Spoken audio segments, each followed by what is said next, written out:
السلام عليكم ورحمة الله وبركاته كسر هذا الكتاب أكاديمي مرشلي كورس عن قاعدنا فيجما فيجما وحويا وابلكيشن أو مركزي كوسا ميسينيسي ديزاين سكاي كده كهرين ده مركزي هذا مركزي قرين كود كا قرين اللي هي ويب سايت مركزي ميني أنت بدل حلاوة تلاجله اللو ديزاين جري ويب سايت ده يسوي كلا ابلكيشن سكا مركا وحبرنا قاب كلا ديزاين جري يسوي كلا سيريس كان أو فيجما وحال barbar socda qaybta markaa codinka oo website-yada aan ku sameyno design-ka waxaan u bedelaynaa coding marka waxaa jira koorsooyin badan ee Irkab Academy bixiso koorsooyinkaas oo kuwo badan intooda badan ay free yihiin waxaa markaas ka helaysaa linkii hoose insha Allah waxaan u muhiimsan koorsooyinka aad ku bilaabi lahayd web development sida HTML CSS oo kale iyo sidoo kale koorsooyin kale ArcGIS ay ka mid yihiin iyo sidoo kale koorsooyin kale Bootstrap iyo wixii la mid ah marka waxaa ka helaysaa dhammaantood linkii hoose insha Allah Figma course-kan wuxuu ku saabsanaan doonaa insha Allah web design-ka gaar ahaan qaybta markaasi UI UX design-ka loo yaqaano marka haddii aan Figma qeexno waxaa loo yaqaanaa is a web based design tool waa tool loogu talagalay in wax lagu design gareeyo oo web based ah yacni adoo ka heli kara website-yada web based waxaa waaye inaad browser-ka ka booqan kartid oo kale oo website ahaan u heli karaysid waa tool markaa loogu talagalay design-ka primarily waxaa loogu talagalay waxaana si asaasi ah loo isticmaalaa for creating user interfaces oo loo yaqaano wajhada hore ee qofka uu arkayo isticmaalaha interface waxaa la wajhada hore soo muuqanayso yacni qaabka u muuqanayso colorska qaadanayso fontiyada qaadanayso iyo waxaasoo dhan and user experience oo qofka isticmaalaha experience ahaan wuxuu markaasi la falgalaya experience oo qaadanayo marka inay wanaagsanaato so userka isticmaalaha markaasi uu yahay website ama application-ka sameynaysa mid u fudud markaasi uu fahmi karo it allows soo kale waxay ogolaanaysaa fidmaha markii la jeedo waxa loo yaqaano collaborative design-ka in la wada shaqeeyo oo markaasi group oo kale la wada shaqeeyo ayay ogolaanaysaa enabling waxay u ogolaanaysaa multiple users inay dad badan oo isticmaalayaal ah to work on a same project in real time inay hal project isla waqtigiiba ay ka wada shaqeeyaan okay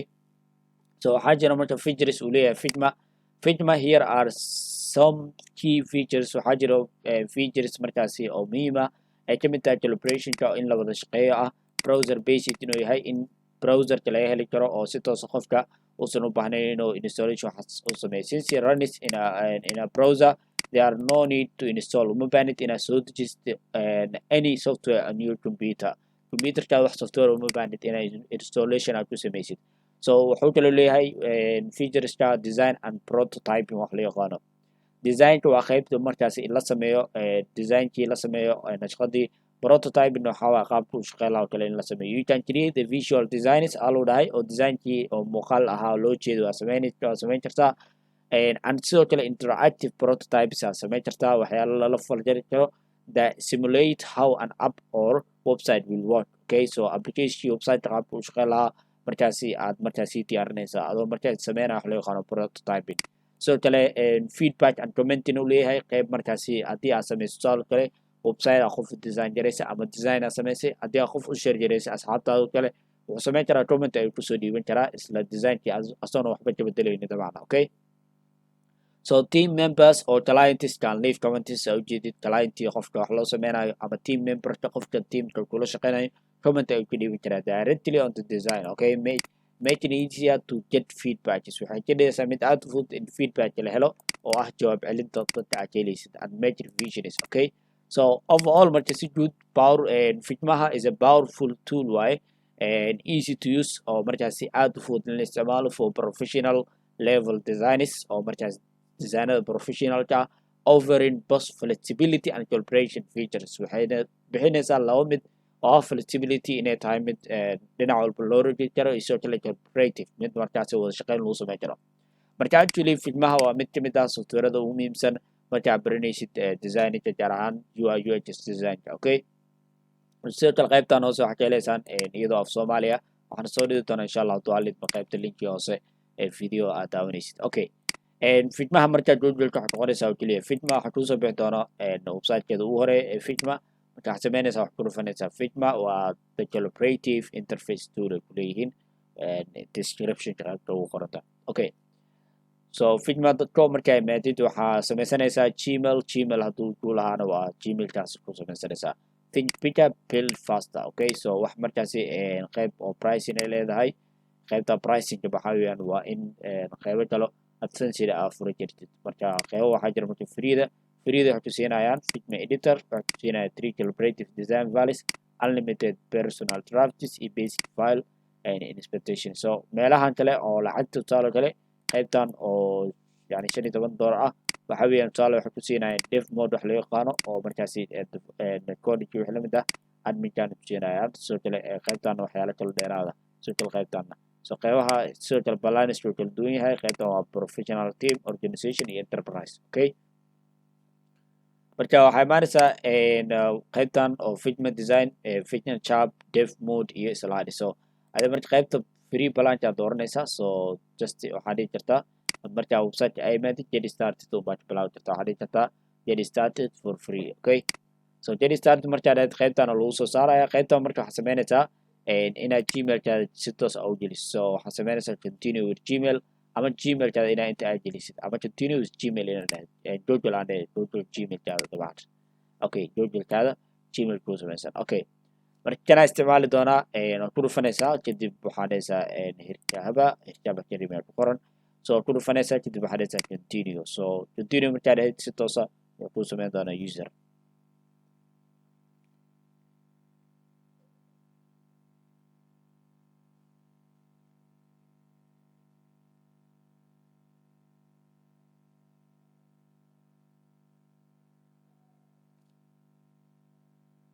okay, marka waqti yar oo qaatay waxaan loo jeeyay qaybta gudaha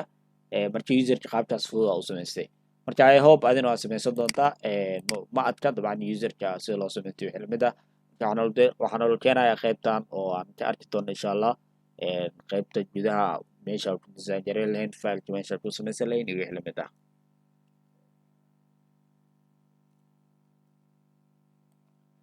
markii horeysa waxaa loo dhahay what is your name oo magaca ahaan ayaa sheegaysaa. waxaa leenahay Hirkaab Academy aa ku qoranayna kadib subscribe to Figma tips and updates. so subscribe ka wax kale maahan gmailkaada wax kugu soo diraya. marka haddii aad jeceshahay waxaa saari kartaa tik haddii kalena waxaa saari kartaa. so hadhow xitaa subscribe unsubscribe aa dhihi kartaa hadhow. marka continue aa dhahayna what do you plan to use Figma. Figmaha maxaa rabtaa inaad aad ku isticmaasho. learning design aa dhihi kartaa, direct personal project, word aa dhihi kartaa. so hadda waxaan leenahay maybe something else kadib continue aa dhahayna what is the role, what role best describes you. marka roleka best describe to you waa maxay roleka adi aa u taagantahay marka had dartaan aa isticmaalayso waa maxay. haddii aad baranayso dabcan student aa dhahaysaa. hadda waxaan dhihi doonaa educator kadib waxaan dhihi doonaa send kadib what type or level of your school marka iskuulkaada levelkiisa online course noqonaa ani ahaan. kadib waxaad sameynaynaa will anyone else be joining you. qof markaasi team aad markaasi join garaynaysa ma jiro oo collaborative kula sameynaa. so 3 qofood ayaa markaas soo geli kartaa right now qaybta freeda ah. marka hadda qaybtan skip aa dhihi doonaa have you used Figma products before. so adii haddaa hore u isticmaalin no aa dhahaysaa balse ani waxaan dhihi doonaa yes many times dabcan. kadib waxaad dooranaysa qaybta freeda iska dooranaysa. so qaybaha kale loo dooran kartaa. marka qaybta freeda doortay then what would you like to do first. markooad maxaa rabtaa inaad samaysida loo dhahay design with Figma whiteboard in Figma chart isoo kale present with Figma slide. so saddexda baa samayn kartaa. so kan waa qaybta design isku lagu sameeyo. kan waa Figma chart wuxuu siinaa whiteboard iyo brainstorming diagram together. so waxyaalahaas lagu sameeyo labadan qayb baa arki doonaa balse hadda qaybtan aan ugu muhiimsan aan qaadan doono waana qaybta designka lagu sameeyo. so waxaan leenahay finish then marka wuxuu ku siinayaa Figma chart-kan iyo kan ayuu ku siinaya 3 xabo meesha kugu sii dhidaya then adaa sameysanaya marka fileshaada.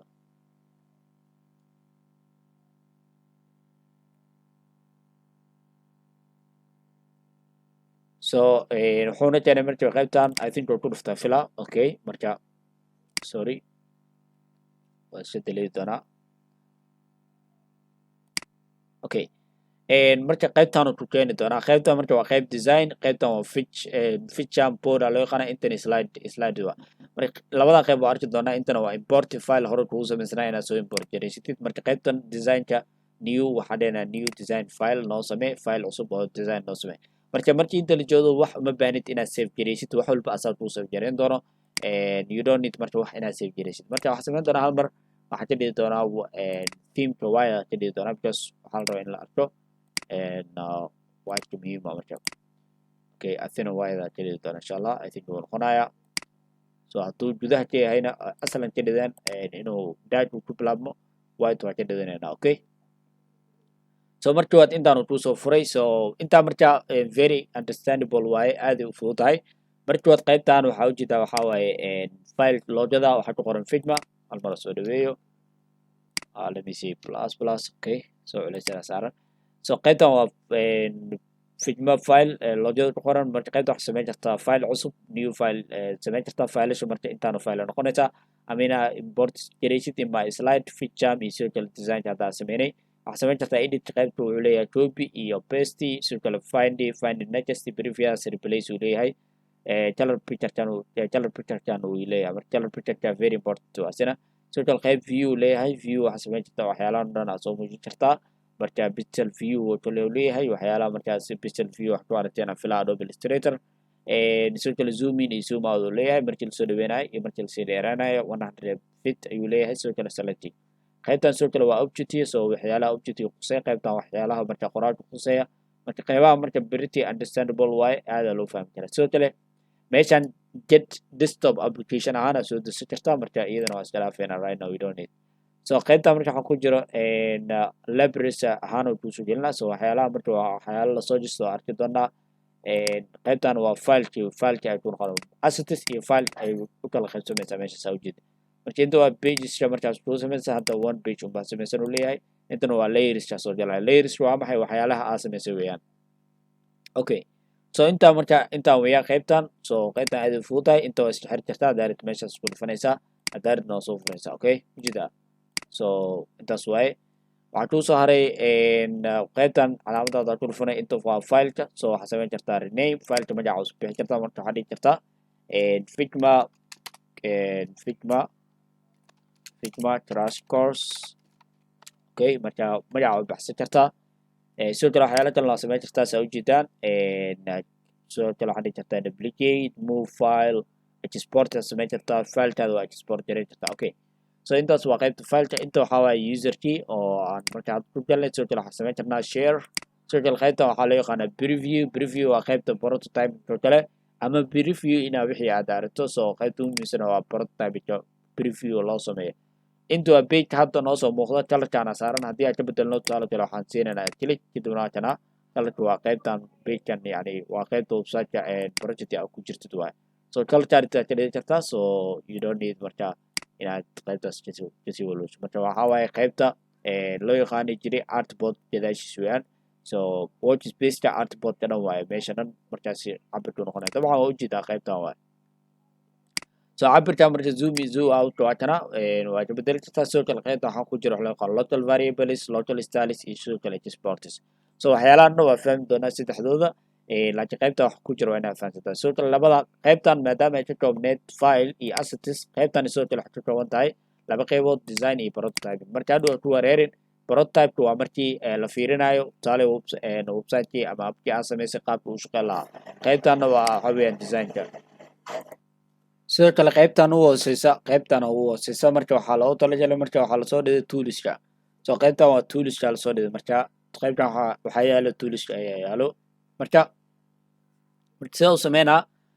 marka waad waxaa soo dooranaysaa cabirka u baahan tahay so meesha waxaa ka dooranaysaa yani device-ka u baahan tahay markaas aad design gareynayso tusaale kale haddaa u baahan tahay mobilada nooca u baahan tahay macbook haddaa u baahan tahay yani cabirada waxa u baahan tahay soo dooranaysaa so qaybtan waxay ahayd prototypeska oo markaasi iphone whatever u baahan tahay qaybtan waa qaybta hadda ay tusay pagekan oo markaas colors qaybtan waxaa weeyaan waa shapeski everything inaad kasoo qaadanayso marka hadda waxaa filaya inaad kala fahantay qayb walba iyo waxay markaas shaqo ay leedahay so hadda haddaad ku bilaawno marka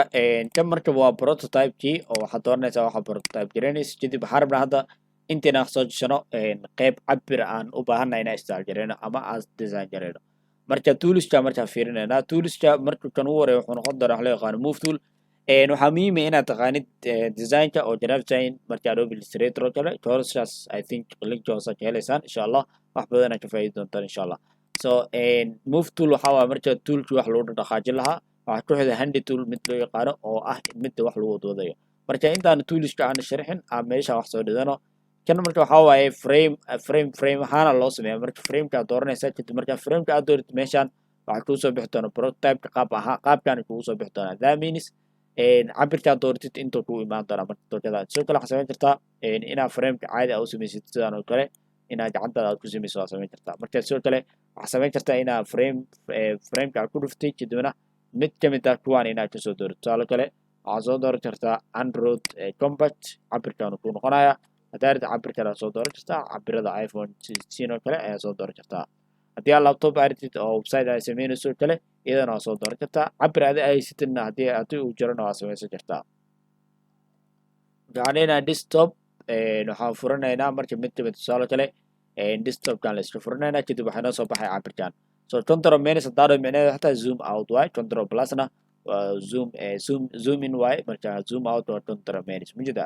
so shift one waxaa waaye control zero meesha laga dhihi jiray oo shaashadan in markaasi page lagu soo simo waxa loo yaqaanaa shift one ayaa loo yaqaanaa so frameka marka dib waa usoo bilaabi jirnaa hadda marka move toolka waxaa loogu talagalay in wax lagu dhaqaajiyo wax hadee meesha ku yaalan in move tool lagu dhaqaajiyo move toolka handy toolkana waxaa loogu talagalay in meesha lagu wadoodo mujida so waxyaalo uu leeyahay maadaama pages badan aad samayn kartid waa ku wadooda kartaa so haddii aad lifti ani ahaan wax la qabanayo muuska qaybtiisa marka lifti klika okay so lifti klika la qabanaysa saana u daraajarinaysaa I think laptopka uu la mid yahay asina qaybta markaas laptopka haddaa laptopka ka isticmaalaysid yaraan qaybta muuska aan u isticmaalo touchpadka marka asina uu la mid yahay okay gacanta sidaana loo wadaa handy ana loo yaqaanaa sidoo kale waxaa ku xigta scalekan wax kale maahan waa cabirkii in scale lagu sameeyo so widthii heightkan kuu soo saara waa cabirka adiga ku darsanaya marka waxaa dhihi kartaa 1500 oo kale aa dhihi karaa oo widthia kadib waa lagu daraya haddaa ujeedaan haddaa yaro badiyo maybe 3000 aan dhihi doonaa kadib waxaa ujeedaa in cabirkii la badiyay marka scaleka waa iska cabir oo keliya waxaa kuu saaray frameka right now baranay waxaa waaye kana loo yaqaanaa marka mid walba frame aa loo kala saaraa saa ujeeda hadda layerska waxaa waaye framekana ugu horeey oo desktopka marka waxaa dhehnaa tusaale kale let me show you waa soo celinaa cabirka waxaa dhehnaa tusaale kale magaca u bixi kartaa waa kana waxaa u bixi kartaa magaca waxaa dhihi kartaa double click layerska ku imaanaa dabcan double click siinaysa kadib magaca u bixi kartaa waxaa dhihi kartaa tusaale kale websitekiisa home page ayuu noqonaa waxaa dhehnaa home page websiteka home pagekiisa kale ama page ku hore websiteka laga yaqaana home page okay so frameka marka cabirka si caadi ah u siin kartaa adoo dhinacyadan daraajareenayo ama waxaa samayn kartaa inaa cabirka inta aad ku qorto okay so intaas waaye haddii aad ujeedaan so scalekan waxaa samayn kartaa saa ujeedid 2 times 3 times ayaa samayn kartaa si caadi scaleka okay so 3 times 2 times ayaa ku dhufi kartaa that means 3 times cabirka u ahaa ayaa lagu dari doonaa okay so qaybtan waxaa waaye section waa qeyba loogu talagalay sectionkan section waaye marka that not important so important zaid maahan oo inta badan ma isticmaalaysid oo يعني mid ka mid ah tuulasha u caansan maahan markii laga hadlayo designka okay so marka hadda qaybtan waa ka gudbi karnaa so hadda waxaa u baahanaa maahan sidoo kale kan ku xigana waxaa loogu talagalay export so hadda right now waxaa sharaxayna maahan because export designka markii la export garana ayaa loogu talagalay kan kale marka designku inaan gaarnaa ama inaan wax un aan sameynaa okay kan kuwan kale marka waa shapeski marka waxaa u horeeya rectangle shapeka oo markaasi noqonaya shortcutkiisa r haddii rectangle-ka aad soo doorid shape waaye sidaan aad samaynaysaa so markaa weyneynaysa cabirada marka dhinaca artaa weyney kartaa so dhinacana saana weyney kartaa dabcan okay shift haddaa la qabtid waxaa noqonaa mid cabirka dhinacaanan u badan ayuu noqonayaa okay tusaale kale haddii aan markaas sameynayo ay shift la qabto waan soo qaadanaa hadaa shift la qabto wuxuu sameynaa afarta dhinac isku cabir oo ka dhigaa okay marka afarta dhinac isku cabir oo ka dhigaa haddii aragtid dhinac ka mid ah cabirada waa bedeli kartaa so shapeka markii aad wax soo dooratid waxa uu yeelan doonaa waxaana properties ayuu yeelan doonaa marka propertiyada markii la fiiriyo insha allah waa qaadanaynaa right now haddii asaan usoo weyneeyo si aad fahantaan waxa u horeeya alignment yaa lagu dhahay alignment waa centerkii dhidi doonaa dhinacan kale u dhidi karaa centerka sidaan u dhidaya iyo sidaan yani horizontal iyo vertical u kala dhidaa hal mar yaa intaa waa fahansantiina arjina hal mar ay tuso qaybta hadda centerka waa dabcan qaybta waxaa waaye horizontally waaye verticalna waa qaybtan kale so haddaa dhinacan aa dhido dhinacan gees ku yaala marka vertically dhexda haddaa usoo dhidaayo intaa ku dhufana marka dhinacan haddaa rabo dhinacan haddaa rabo sidoo kale so intaas waaye qaybtan waa positionka caadi hc y ahaana u bedeli kartaa adoo tiro ku qoran tusaale kale 100 haddaa dhaho y ahaana loo bedelo y sidaan waaye edgesna labada dhinac waaye tusaale kale edges haddana 100 haddaano intaa loo soo jeedin doonaa marka edges y waa so transformkuna waxaa waaye in marka wixii la wareejiyo marka tusaale kale meeshaan haddaan ku qoro 45 degree waxaa dhacaysa in wixii la wareejiyay si caadina u wareejin kartaa adoo muuskaada meesha isku aadinayo kadibna sidaan u wareejinayo waa samayn kartaa okay so haddii aad shifti la qabtina waxaan sameynaa si markaa 45% degree camal oo wareejinaa 15 degree oo wareejinaa laakiin Adobe Illustrator 45 uu wareejin jiray marka Adobe Illustrator markii la joogo fitmaha 15 degree ayuu u wareejin doonaa marka sidaas weeyaan haddii aad shift la qabtid marka waxaan ku saaray kan flip caadi waaye haddii aad kala wareejinaysid oo labada dhinac hadda wax u wareejinaysid waaye tan waxaa weeyaan waa rotate oo kan wuxuu wareejinayaa 90 degree ayuu wareejinayaa tusaale kale 90 degree oo wareejinaya si caadi 90 degree oo wareejinaya kan waa flip kan waa flip kale waa horizontal iyo vertical ayuu leeyahay hadda ma fahmi karno because wixii waa isku mid okay so kan waa dimensions waaye ama cabirada labada dhinac width iyo height si caadi u bedeli kartaa meeshana ka dhigi kartaa tusaale kale haddii aad ku dhaho rectangle cabirkiisa waxaa ka dhigtaa 200 oo width yaasi oo kala height kana waxaa ka dhigtaa 300 haddaad ku dhaho horaad ka samayn kartaa because waa intii aniga ku sheegay unbaa inta ku qoraysaa dimension ahaan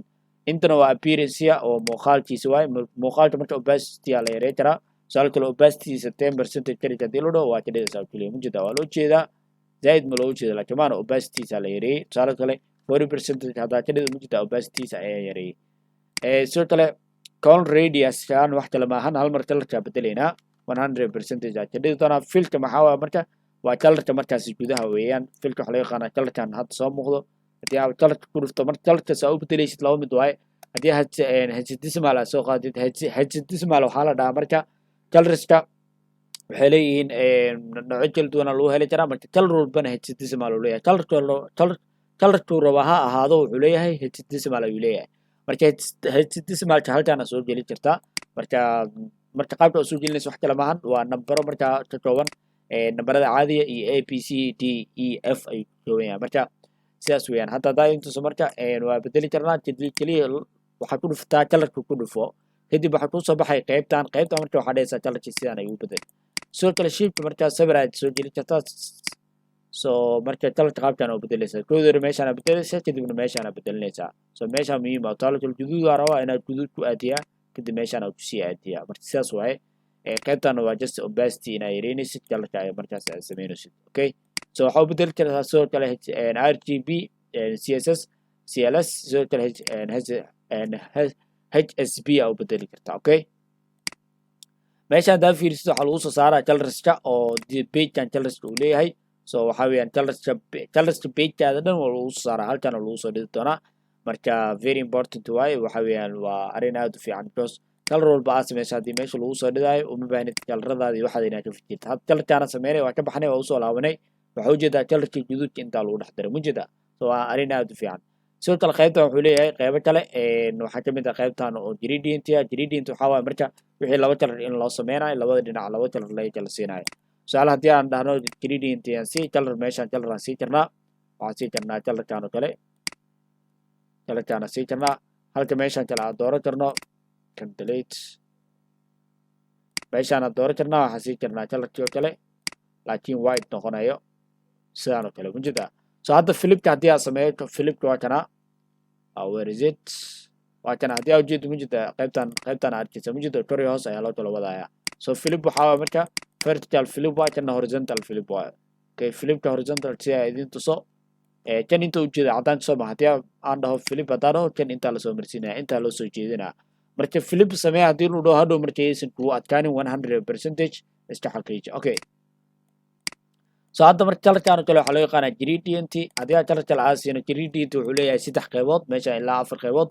radial ayaa ku jira oo colorkii dhexda la gelinaa mid kamid ah yani colorada adaa dooranaya angular jira oo sidaan loo sameeyay sidoo kale mid kale oo loo yaqaano diamond asina sida diamond ama loo sameeyo soo jiitan marka qaybta marka waxaa loo yaqaanaa gradient marka opacity waa yareyn kartaa colorska kala duwan ay haystid marka haddii opacity qayb kamid yareyn lagu dhaho marka waa inaa yareyn kartaa so sidoo kale shapeka waxaa lasoo gelin karaa sawir saa ujeedid wuxuu isu bedelayaa qaab noocaas kadib waxaa dhehaysaa upload from your computer ayaa dhehaysaa so kadib marka sawir aad soo geshanaysaa sawirka markaas aa u baahan tahay saa ujeed sawirka caadi aa loo soo gelinayaa haddii aad tusaale kale loojada hirkaaba jirin baa soo gelino loojadii waa lasoo gelin doonaa mujida so shapekiisaan oo ahaa shapeka qaabku ahaa un baa loo soo gelin doonaa sawirka taa ku xisaabtama so markaas sawirka waa edit gareyn kartaa saa ujeedid saturation temperature tint highlight shadows waxaan odhanaa samayn kartaa sidoo kale qaybtan videona waa soo gelin karnaa so qaybtan waxaan loo dhahay laakiin videoga you have to be in a professional team so waa inuu qaybta yani kuu furan yahay qaybta lacagta oo kale waa inuu kuu furan yahay so hadda sawir aad soo gelin kartaa oo qaybta freeda ah so sawirka waxaad samayn kartaa fit iyo crop iyo tile labadaba intaba soo samayn kartaa sidoo kale rotatekan waa samayn kartaa sawirka ku dhex jira macnaha waa wax ka bedbedeli kartaa sawirka ku dhex jira ayaa wax ka bedbedeli kartaa qaybtan adoo ku dhufanayo soo jeedaan sawirka wareejin kartaa soo jeedaan okay like hadda su'aalo kale saan uu ahaa automatically anoona wareejinin oo shapeka wax ka bedelin lahaa sawirka wax ka bedeli karaa mujida waa soo wareejiyey sawirkaa soo wareejiyey waa arrin aad u fiican arjinaya okay so intaas waxaa u baxnay shapeka weli qayb yar noo sii dhiman hadda waxaa wadnay oo keliya sawirkii waxyaalahaas marka I think uu ka fududahay Adobe Illustrator markii laga hadlayo sawirka in la soo geliyo marka waxaan sameynaynaa shapeka la soo qaadanayna shapeka markaan sameyno actually waxaan sameynaynaa shapeka markaan soo qaadano hadaa fiirsan shapeki waxaa waaye filkii aan kasii wadayna meesha kasii wadayna soo intaa marayna marka storage waa maxay storage jira wax laga yaqaan storage waxaa waaye geesaha banaanka wax ka yaalo marka plus lendes oo daraysa daaradna waa ka bixi kartaa marka storage aan sameynaasina marka storage waxaa dhaysaa plus storage oo ku daraa marka storage kalarkiisa waa bedeli kartaa kalarka marka sidoo hore baa loo bedeli doonaa so wixii waxyaalihii hore buu yeelan doonaa waxaa marka positionka hal mar positionka intaana gaarin waa badin doonaa waxa ka dhigi doonaa 10 ila fiir marka positionka 10 waxaa waa qaybta hadda abdi waa cabirka marka storage loo yaqaana qaybtan hadda widthia qaybtan waxaa waa positionka hadda tusaale kale wuxuu ku jiraa inside ayuu ku jiraa hadda ujeedid xariiq buluuga gudihiisa ayuu ku jiraa marka waa inside haddii aan dhaho centerka xariiqa buluuga dhexda la dhigi doonaa storage qayb waa la soo bixin doonaa qaybna gudaha la gelin doonaa haddii aan dhaho outside na branch la keeni marka storage qaybta arrinta marka adaa go'aansanayo okay intaas waxaa u gudbaynaa marka storage kadib shapeka haddii aan marka la doorto sidaa u dooranaysa keli ku sii ama waxaad samayn kartaa meeshaan sidaa uu soo daraajaray mar walba move toolkan haddii aad joogtid dabcan uu ku doormaya okay so kadib effectska haddaa fiirino waxyaaluhu leeyahay wax ka mid ah drop shadow oo markaa uu caansan sidoo kale inner shadow layer background blur ayuu leeyahay intaas marka export yaa jiro wixii export ku samayn kartaa waan arkaynaa insha Allah so intaas ayaa ku samayn karnaa inaan sharaxno qaybta shapeka iyo propertieska so propertieska inta badan intaan ay soo bixi doonto waa inaad la socotaa marka line waa limit waa line oo kaliya waa line marka shift hada la qabto marka line waa gaagaya uu toosa dabcan hadii shift la qabto waa uu toosaya meeshaan arrow waa marka iyadana arrow caadi waay so arrowna waxyaalaha u isticmaalaysid qaybta marka waa shape kale oo markaas wareega shapekan iyo shapeka hada sharxini 100% waa isku mid yani waxa kala duwan yihiin qaabka polygonal la jira soo jeedana sina soo kala waxaa jira star oo okay sidoo kale qaybta waxaa waa image iyo yani waxaa waa sawir inaad soo geli kartid oo si caadi ah u soo geli kartid tusaale kale sawirkaana soo geli kartaa waa qaybta markaa sawir add in image oo leeyahay image oo soo gelinaya markaa sawir markaa soo gelinaysid iyo video markaa design-kaada soo dhex gelinaysa loogu talagalay marka I think toolska waxyaaluhu leeyahay ka mid ah waxyaaluhu leeyahay wax ka wada way fududahay markaa loo yaqaano figmaha toolska uu leeyahay so waa soo daraajareynaysaa shift hada la qabto marka laba dhinacyada oo isku simaya mar sawirkaas si perfectly ayaa loo soo gelin doonaa marka ujeed sawirka waa la soo geliyay halkan noo yaala marka qaabkaas fudud sawirka loo soo geliyaa sidoo kale videona waa la mid oo videona waa the same thing way oo isla sidii weeyaan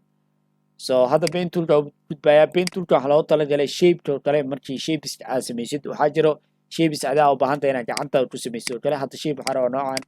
inta shape noocan kale waxyaalo noocan kale markaa u baahanahay anaa gacantayda ku samaysano waxyaalahaas oo kale loogu talagalay paint toolka marka paint toolka very easy way qaab fudud oo shaqeeya laakiin dadka inta badan ruuxaantii way ku adkaataa balse insha Allah waa intuu doonaa inuu project isku sameeyno marka paint toolka wuxuu leeyahay qaybtan in la laawi karo iyo wixii lamid ah tusaale kale waxaan rabaa inaan sameeyo shape dhinacna u toosan dhinacna ka soo qalaaco tusaale waxaan leeyahay click halkan siinaya shift yaa la qabanaa oo ii toosaya click ayaan ku siin doonaa kadib meeshaan kale imaana kadib saan u qulucina oo kale wajida so marka u qulucinayso ku xiran tahay adaa marka yani control ay so meesha kale haddaa kilig ku siiyo ma qaloocin kari so anoona kilig ku siina aadaya kadib waa kilig yani raad kiligaa riixaya so horaa usii daraajareyna qaybta aro ama sidaana rabaa karaa ama sidoo kale sidaana rabaa karaa so labada dhinac qaybta u baahanaya so hadhow marka haddii aan rabo inaan sii wadana waa jaraya kan ayaa jari doona alta la qabanaa kiliga aan ku siinaa so sidoo kale ayuu la mid yahay so waxaan leenahay kilig ku sii shifti la qabanaysaa kadib qaybtan waad kasii control kartaa oo haddii aad rabtid inaad sii qoloojisid waad kasii qoloojin kartaa okay so intaas waaye hadda waa sii wadi karnaa marka waxaan dhihi karnaa halkan oo kale imo kadibna saan igu soo daraajaray so shape noocan oo kale wax adi aa u baahan tahay ku xiran tahay so hadda kan tusaale waxaa rabay qaabka wax loo qoloqoloojinayo kaliya inaad ku fahantaan marka waxaan rajeynaa inaad si fiican u fahanto insha allah so wixii markaas baratiis dheeraada waan ku celcelinaynaa mar walbana waxbaa ku sameynaynaa so pencilkan waa iska pencil oo qalin caadisa wax looga qorqoray weeyaan so wixii aad markaas rabtid inaad wax ku calaamaysid oo kale ama wax aad ku samaysid ama designada rabtid inaad ku samaysid iyo wixii aad sameynaysidba waad ku samaysanaysaa waxaa kuu saara qaybaha ugu muhiimsan ee markaa tooliska marka laga hadlayo oo touches toolka ah so touches marka waa muhiim waa mid ka mid yani waxyaalaha ugu muhiimsan insha allah si fiican aa u sharxaynaa si fiican u dhegeyso waxaa soo qaadanaysaa tiidaas kadibna meeshaa kilig ku sii kartaa kadibna qoraalkaada qoran kartaa hal mar gpt a caawinaad okay qoraal aa noo qoran yani qoraal un baa rabay qoraal waa kanaa noo qoran yahay qoraalka asaa kasoo qaadan marka qoraalka saasa u qoraysaa oo keliya qoraalka markaa qori sidaan uu noqonaa wuxuu yeelan doonaa marka framekan uu yeelan doonaa so kan calaamada baashaan uu yeelan doonaa baashaa marka adaa xukumaya qaabka u wadaysid ujeeda marka baasha haddaa soo yareeyo qoraalkuna uu yaraan doonaa marka ujeeda so baasha haddaa saa u weyneyna qoraalku uu weynaan doonaa marka baashaas muhiim waaye inaad fahansan tahay so qoraalka markuu saan kugu qoran yahay waxyaalo badan aad samayn kartaa hal mar qoraal yar aa qori doonaa figma ama dhihi doonaa ama figma doors double click aad siinaysaa saa wax ugu bedeshid okay waxaa dhihi doonaa figma doors kadib cabirkaa weyneynayna sidee loo weyneynaa marka wax walba aad dooratid mar walba waxaa kuusoo bixi doona property ayaa kuusoo bixi doona waan dooranaa control a propertieska kuusoo bixi doona waa kanaa marka propertieska waxyaalahan waa soo aragnay position transform dimensions resizeka waan soo aragnay waxyaalahan waa soo aragnay resizeka waan idin tusi doonaa cornerkana waa isla cornerka caadiga la wareejinaya labada dhinacyada marka typography aa usoo gudubna sidoo kale qoraalkan ka wadaa qoraalka marka waxaa bedeli kartaa fonti ama hab qoraalka qaabka uu qormaya fonti loo yaqaanaa waxaa bedeli kartaa marka fontigaas noocyadu kala leeyahay semi boldy wuxuu yahay waxaa bedeli kartaa marka cabirka tusaale kale waxaa dhahaynaa conton pixel aad ka dhigi kartaa cabirkaa doonaysa I think manoo doornaa filaa taas waa uu shaqeylayahay okay hadduu shaqeeyey marka waxaad ka dhigi kartaa tusaale kale 100 pixel aad ka dhigi kartaa waxaad doonaysa ayaad ka dhigi kartaa marka frameka muhiima inaa mar walba iska weynaysa so frameka marka hadda idin tusaa qaybtan hadda idin tusaa idin dhahay waa kanaa resizeka waxaa marka asaa cabirka asaa isku daraya tusaale kale waxaan dhahnay figma the doors mujida cabirka asaa isku daraya haddii laakiin uusaan yahay adaa cabir sameynaa tusaale haddaan dhaho the doors hoosoo imaana mujida cabirka automatic isuu daraya marka kan waxaa waye automatic isku daraya kan waxaa waye automatic waxaa waye qaybtan hoos usoo wadaa kan kalena waxaa waye dhinacan u wadaa falaaraha ka dareemo samaano okay so kanna dhinacan u wadaya marka intaas waaye resizingka ku qoranta qaybtaas so qaybtan kale usoo laabana qaybtan fontiyada ka bedelaysaa haddaa marka laga bedelo fontigaas oo kadhida mujida so fonti arrinteeda dooran kartaa so marka sidaas weeyaan a lot of fonts aa ku jiro fontiya aad u badan aa ku jiro fonti aa u baahantaa markaas dooranaysaa mujida fontiyan oo kale aad u qurux badan aa ku jiro waxaa loo yaqaanaa zendotis okay zendotis so regular iyo bold noocan intaa dooranaysaa sidoo kale waxaa weeyaan cabirkan ayaa dooranaysaa cabirkan marka cabirkaa u baahantaa dooranaysaa sidoo kale meeshaan waxaa waaye line heightka waxaa waaye sawiro badan haddii yihiin intaa udhexaysiinay tusaale kale figma course the basics of figma so labada sawir marka cabirka udhexeeya ayaa loo yaqaanaa marka line heightkan 120 tirada ku qorneyd waayo 140 so hal mar badiyo maybe inaad doorto